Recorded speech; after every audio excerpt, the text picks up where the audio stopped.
नमस्कार दोस्तों, एक कंप्लेन आया हुआ था। सेबी ने जो है कंप्लेन ओपन किया हुआ, मतलब क्लाइंट का कंप्लेन गया हुआ था। यहाँ पे केस ऐसा है कि एक इन्वेस्टमेंट एडवाइजर था जिसने 2018 में अपने लाइसेंस को मतलब सरेंडर कर दिया। सेबी को बोला कि मुझे जो है मतलब बिजनेस नहीं हो रहा है, मुझे लाइसेंस सरेंडर करना है, जो भी रीज़न हो। इसके बाद क्या हुआ, उसने वेबसाइट जो है मतलब छोड़ दिया। जाहिर सी बात है, अगर आपने बिजनेस नहीं करना है तो वेबसाइट आप क्यों नहीं करवाओगे, तो छोड़ दिया। जैसे ही वेबसाइट उसने छोड़ा, वो वेबसाइट अवेलेबल था और इस बंदे ने जो है उस वेबसाइट को परचेज कर लिया। परचेज करके और उसी नाम पे जो है वो आईए चलाने लगा। मतलब सिंपल सी बात है, आईए और क्लाइंट से जो भी है झूठ बोल के या फिर फॉर्जरी करके या फिर मान लो रिटर्न प्रॉमिस करके कुछ भी बोल के क्लाइंट से पैसे लेने लगे। फिर धीरे धीरे करके क्या हुआ, क्लाइंट का कंप्लेन सेबी के पास आना स्टार्ट हुआ और सेबी को लगा यहाँ पे कुछ ऐसा हो रहा है जो दिक्कत हो रही है। तो सेबी ने पहले क्या किया, आईए वाले को कांटेक्ट किया और आईए वाले ने बोला कि सर ऑलरेडी जो है मैंने आपको डिस्क्लोज कर दिया है, मैंने आपको मेल कर दिया है कि मैंने 2018 में अपना पार्टनरशिप फॉर्म था इनका, वो मैंने डिजॉल्व कर दिया है और यहाँ पे मेरा कोई लाइबिलिटीज नहीं है, कुछ भी नहीं है। तो यहाँ पे सेबी ने बोला कि आप जो है एक केस करें साइबर क्राइम ब्रांच में और जो डिटेल्स है मुझे आप सेंड करें। इसके बाद ये केस जो है ओपन हुआ है। बहुत इंटरेस्टिंग केस है। सबसे पहले सेबी आपको जो एससीएन भेजेगी, सो कॉज नोटिस भेजती है आपको कि आप चीज़ें बताएं जो आप कर रहे हैं वो कौन से वे में सही है, या फिर आप उनसे डिस्क्लोज करें जो भी चीज़ें हैं। तो वो पूछती है, कुछ डिटेल्स मांगती हैं आपको। तो यहाँ पे वो जो चीज़ें हैं वो पहले आपको आएंगी। अनसमन नोटिस आएगा आपको या फिर एससीएन आएगा, वो चीज़ें हैं उसका आपको रिप्लाई करना होगा। तो ध्यान रखना, अगर आपने कुछ ऐसा किया है जिसको आप जस्टिफाई नहीं कर सकते हो तो वहाँ पे आपको इशू क्रिएट हो सकता है। तो यहाँ पे वही चीजें हैं। आपको यहाँ पे देखो सेबी आपसे क्या क्या डिटेल मांग सकती है। SEBI has observe that you are offering various financial product services in the nature of investment advisory और portfolio manager in the name of जो भी है। In this regard you are advise to provide the following information along with the supporting documents if any. जो भी चीजें पहले आप provide करो।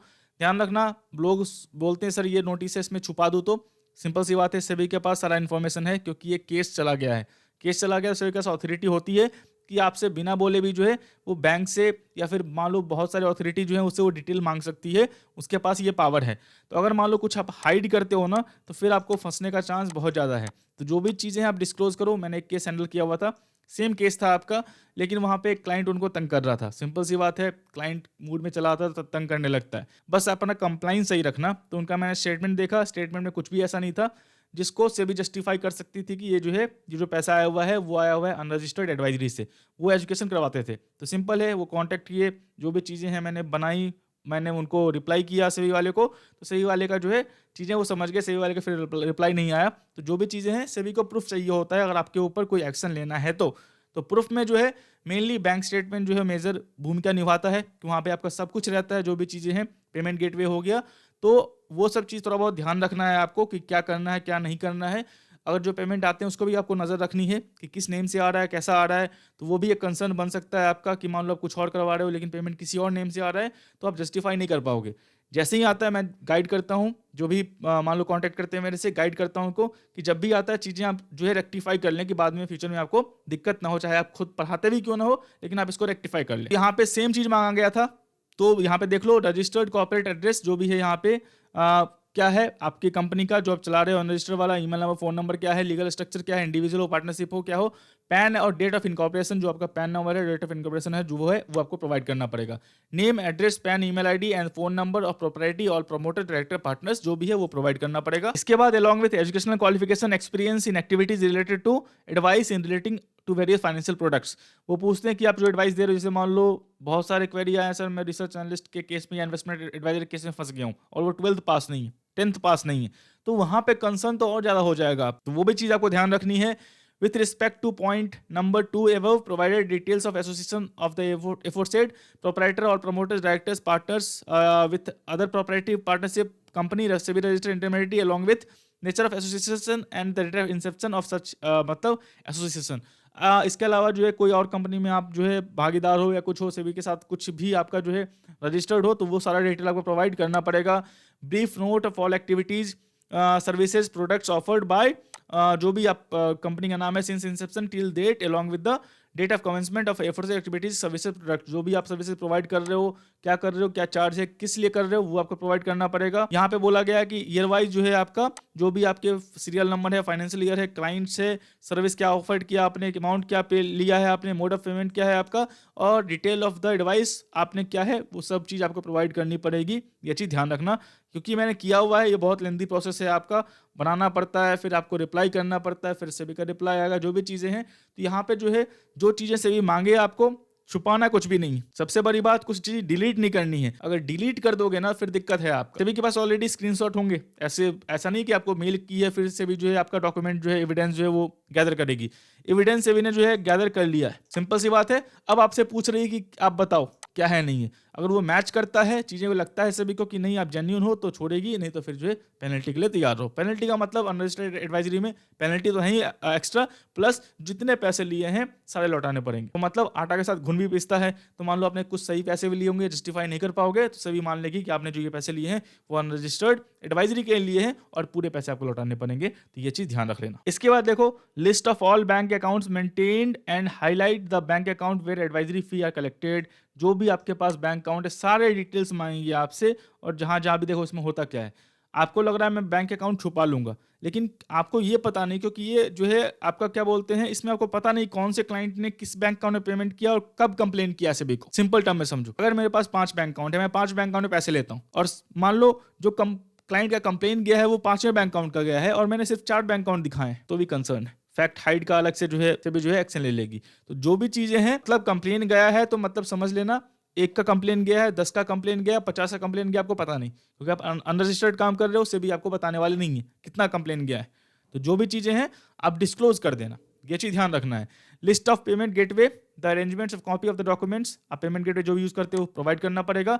स्कीम डिटेल्स, पैम्पलेट्स, ब्रोचर, कुछ भी है आपका कि आप जो भी यूज करते थे, जिनका मैंने केस लिया हुआ था, वो जो है मतलब ये सब कुछ करते नहीं थे, बस एजुकेशन के नाम पे पेमेंट ले लेते, पढ़ाते थे।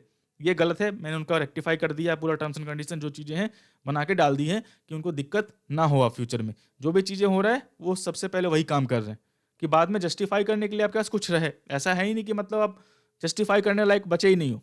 तो वो चीज़ है, details of arrangements agreement connection with the advisory related to activities, और कुछ है तो आप प्रोवाइड करो। Whether ever have been registered with any stock exchange से भी अदर रेगुलेटरी बॉडी, आप जिस कंपनी से प्रोवाइड कर रहे हो क्या वो रजिस्टर्ड है किसी भी तरीके से किसी दूसरे एक्सचेंज के साथ, या फिर मान लो सेबी के साथ दूसरे रेगुलेटरी बॉडी, आरबीआई हो गया, पीएफआईडी हो गया, आईआरडीए हो गया, इसके साथ एक copy of audit annual reports मांगती है आपको 3 इयर्स का। जाहिर सी बात है, आप आरए और पीएमएस नहीं हो तो आप जो है ऑडिट क्या करवाओगे उसका, ये मेरे पे लागू होता है। यहाँ पे copy of account statement of all the bank accounts returning to last 3 years financial years, last 3 years का बैंक स्टेटमेंट आपको जो है मांगेगी। और सभी को वहाँ पे लगता है मसाला खेल जो है बैंक स्टेटमेंट का ही है, और सभी को लगता है वहाँ पे कुछ ऐसा है, तो वो 3 साल, 5 साल, 10 साल, या फिर मान लो उसको लगता है कि आपने जो है, सिंपल बता रहा हूँ मैं आपको, आपने कोई बैंक स्टेटमेंट प्रोवाइड किया और उससे आपने कोई दूसरे 5वें, 6ठे या 7वें बैंक अकाउंट में पैसे बार बार ट्रांसफर कर रहे हो, तो सेबी जो है उसका भी बैंक स्टेटमेंट मांग सकती है। एक मुझे बैंगलोर से किसी का क्वेरी आया हुआ था जिसको सेबी ने ऑब्जेक्ट किया हुआ था। उन्होंने पहले अनरजिस्टर्ड एडवाइजरी चलाई होगी, उन्होंने ये कोई दूसरा बैंक स्टेटमेंट प्रोवाइड किया था जहाँ पे आईटीआर में उन्होंने कम लिखा हुआ था पैसे, और उनके बैंक में पैसे ज़्यादा आए हुए थे। सिंपल सी बात है। तो सेबी ने क्रॉस क्वेश्चन कर दिया कि मतलब बताओ कि ये पैसे जो है कहाँ से आए हुए हैं, कैसे आए हुए हैं, और इस बैंक अकाउंट से आपने जो है अगले 5 बैंक अकाउंट में पैसे ट्रांसफर किए हैं, तो बताओ वो बैंक अकाउंट का मुझे स्टेटमेंट चाहिए, वो 5 का 5। उन्होंने बोला सर मैंने क्लोज कर दिया अकाउंट, जिसमें से 3 अकाउंट क्लोज थे। सेबी ने बोला बैंक में जाओ, क्लोजिंग लेटर लेके आओ, और जो उसके लास्ट 5 ईयर्स के या 3 ईयर्स के स्टेटमेंट है वो लेके आओ। तो डाउट होगा सेबी को, तो कहीं भी जा सकती है, किसी भी हद तक जा सकती है। तो आप ये नहीं बोल सकते बैंक बंद हो गया, क्लोज हो गया। बंद हो गया मतलब ऐसा तो है नहीं कि स्टेटमेंट सारे डिलीट हो गए होंगे। आप क्लोजिंग लेटर लेके आओ और बैंक से जो है पास्ट स्टेटमेंट निकाल के लाओ, वो आपको देना होगा। इसके बाद जो एक copy of account statement to all the payment gateway used by, जो भी है आपका फीस रिसीव, जो भी चीज़ें वो प्रोवाइड करनी पड़ेंगी। डिटेल ऑफ वेबसाइट्स जो भी आप चला रहे हो वो प्रोवाइड करनी पड़ेगी, और अदर इन्फॉर्मेशन है जो आप प्रोवाइड करना चाहते हो वो प्रोवाइड कर दो। तो ये चीज़ हो गई। और यहाँ पे ध्यान रखना, जब मैं कंप्लेन हैंडल किया तो उनको 5 डेज का टाइम मिला हुआ था, इसको 15 डेज का टाइम मिला हुआ है। तो ये ध्यान रखना, जो आपको टाइम दिया गया है इसके अंदर आपको रिप्लाई सबमिट करना कंपलसरी है। इसको आप नेगलेक्ट मत करें, आप इसको डिलीट मत करें। आप ये सोच रहे कि मतलब मैं डिलीट कर दूंगा, जो भी कर दूंगा तो मैं बच जाऊंगा, नहीं। जो भी चीज़ें हैं आप प्रॉपर रिप्लाई सबमिट करें, हेल्प ले लें, और जो चीज़ें हैं उसको डिस्क्लोज करें। सिंपल सी बात है। गलत किया होगा तो कोई बचाने वाला नहीं, किसी को भी हायर कर लो, क्योंकि ये केस में ऐसा क्या होता है ना, सब कुछ ऑन रिकॉर्ड है आपका, रिकॉर्ड को आप छेड़छाड़ नहीं कर सकते।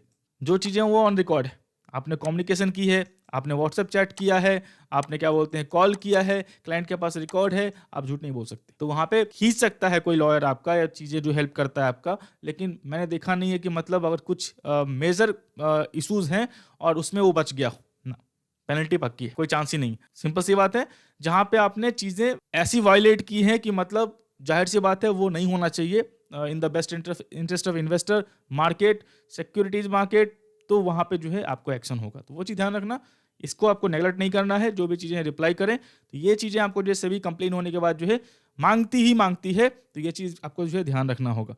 मैं आशा करता हूँ वीडियो आपको अच्छा लगा हो, वीडियो अच्छा लगा हो तो लाइक करें, सब्सक्राइब करें, शेयर करें। तब तक के लिए दोस्तों धन्यवाद।